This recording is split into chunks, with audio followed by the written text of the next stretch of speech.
After climbers disappeared in the Himalayas, a search team uncovered footage of the doomed ascent.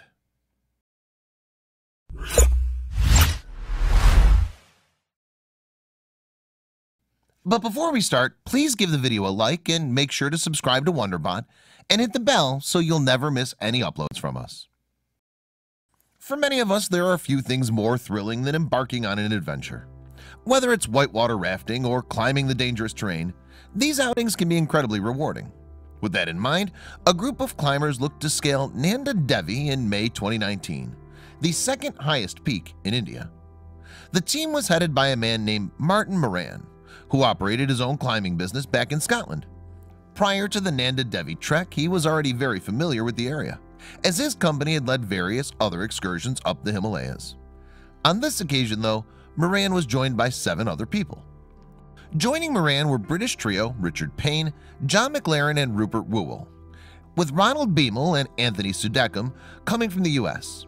To round things off, Indian guide Chetan Pandey joined the expedition as well, along with Australian Ruth McCants. So with everything in place, the climb started on May 13, 2019. Over the course of the next few days, Moran led his group up the eastern peak of the mountain, referred to as Nanda Devi East. Close to 2 weeks later, though, they lost contact with base camp.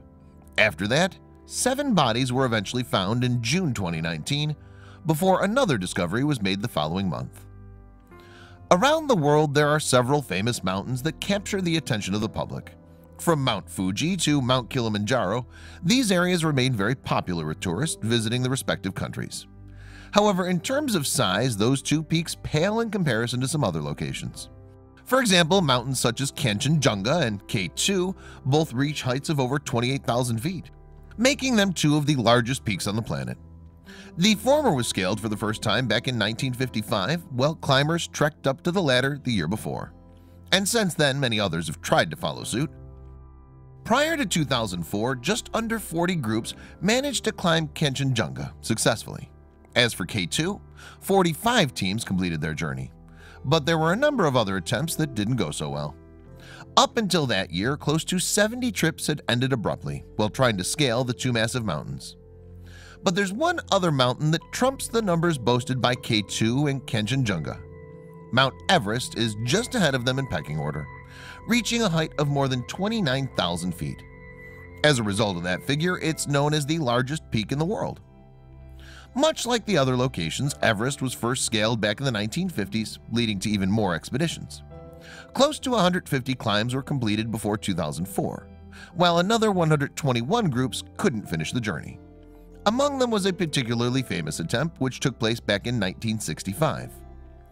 That year, a man named Manmohan Singh Kohli headed a team of Indian adventurers who climbed Everest.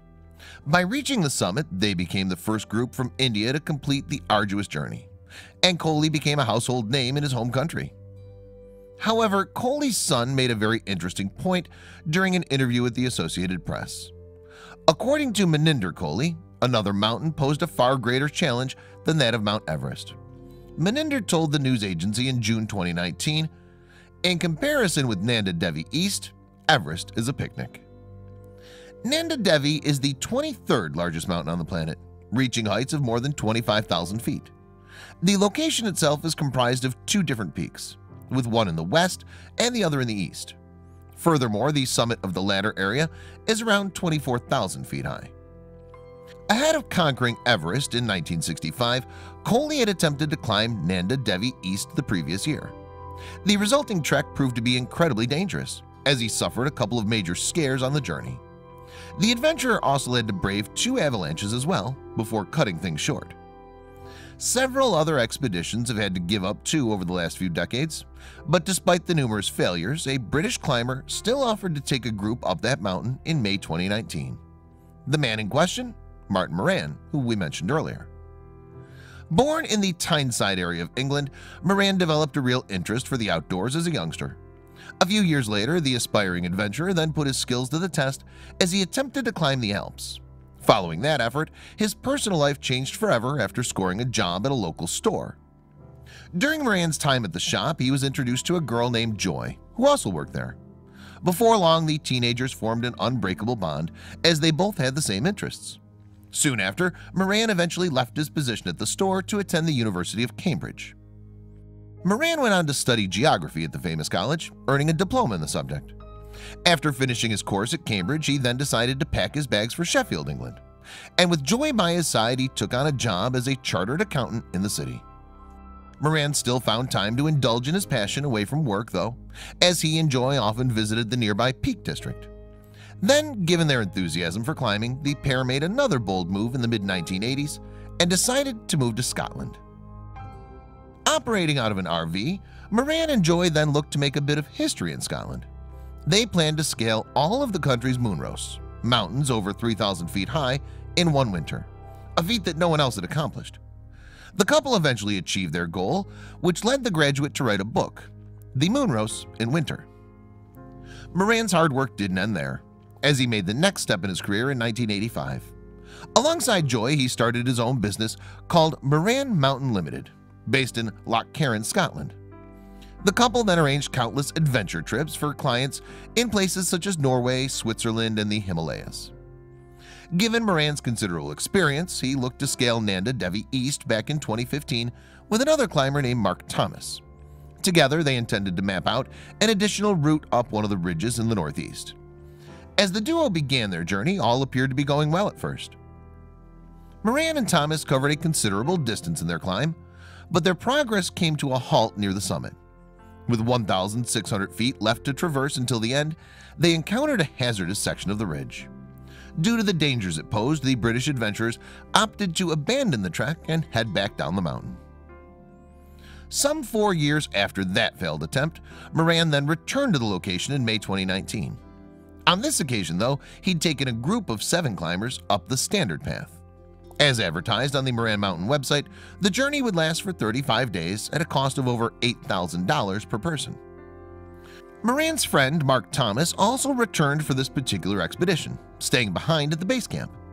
During his time there, he'd remain in radio contact with Moran and his group. So with everything in place, the climber departed with Richard Payne, John McLaren, Rupert Wool, Chayton Pandy, Ruth McCants, Ronald Beamel, and Anthony Sudacum on May 13th. Sadly, no one could have predicted what happened next. Just under 2 weeks into the lengthy trek, Thomas lost contact with Moran's team on Nanda Devi East. As a result of that, he decided to look for them over the next few days, picking up the expedition's path on the mountain. Unfortunately, Thomas's search came to an abrupt end when he stumbled upon signs of an avalanche. The adventurer then got in contact with the local authorities, who subsequently told him to leave the base camp. From there, the Moran Mountain Facebook page offered a bit more information in June of 2019. The social media post read, "The climbing group had set out to attempt an unclimbed, unnamed summit, peak 6,477 meters, 21,250 feet. And the last contact intimated that all was well and a summit bid would be made from camp at around 17,716 feet. It's not entirely clear what happens from this point onwards, or indeed the timeline of events." After recounting Thomas's efforts on the mountain, the post then touched upon the avalanche itself. It continued, "Today we've been informed by the Indian Mountaineering Federation that an air search by helicopter has revealed the scale of the avalanche, but there was no sign of the climbers, their equipment, nor their tents." The Facebook post continued, "We are pressing for the search area to be widened and continued until such time as firm evidence is found to ascertain the well-being or otherwise of all those in the climbing group. We are grateful for all the support that's been offered to us, and we'll be sure to release any information as and when we receive it." A few weeks on from that statement, the Indian authorities then released an update.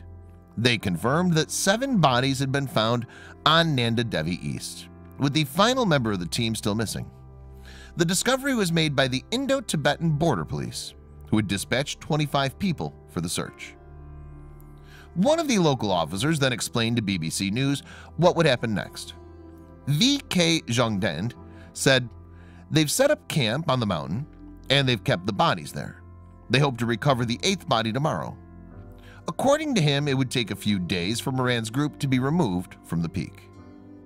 Due to the conditions, Zhongdand then made a very bold claim, adding, "This is the most difficult and challenging mission taken by Indian rescue teams to bring down bodies from the upper reaches of the Himalayas. But while the bodies were later brought back down, the 8th climber still hadn't been found. The British Mountain Guides organization soon revealed that Moran was the person in question. Meanwhile, the Indo-Tibetan Border Police released a fascinating update on the doomed expedition in July 2019. During the initial search, a video of the climbers had been uncovered, capturing some of their movements on the mountain. At the start of the video, we see Moran's group in a line on Nanda Devi East, overlooking a dark sky. As the camera continues to take in the picturesque view, the clip then cuts to a shot of the snow in the daylight.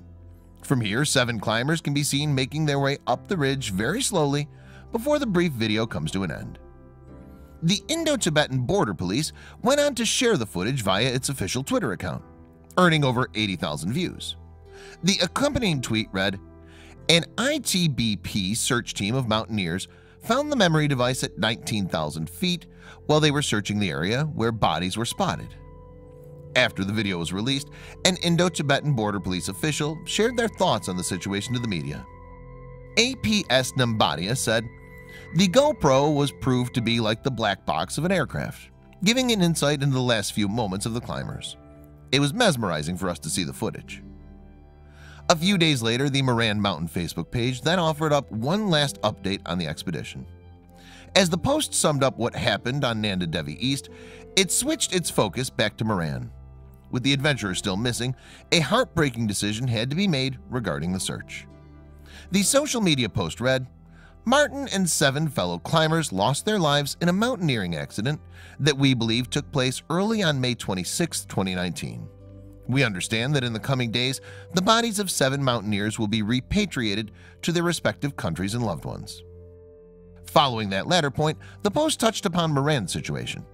It continued, "With the monsoon season in full force in the Himalaya, the conditions in the mountains have worsened, and with the safety of the recovery teams in mind, the search for Martin has been called off. We've received an overwhelming outpouring of love and support for us." Moran Mountain, for its part, paid one final tribute to its founder at the end of the statement. It added, "Martin was a beloved husband, father, friend, and colleague. We will honor his memory by continuing to journey into the mountains and to all the places he held dear."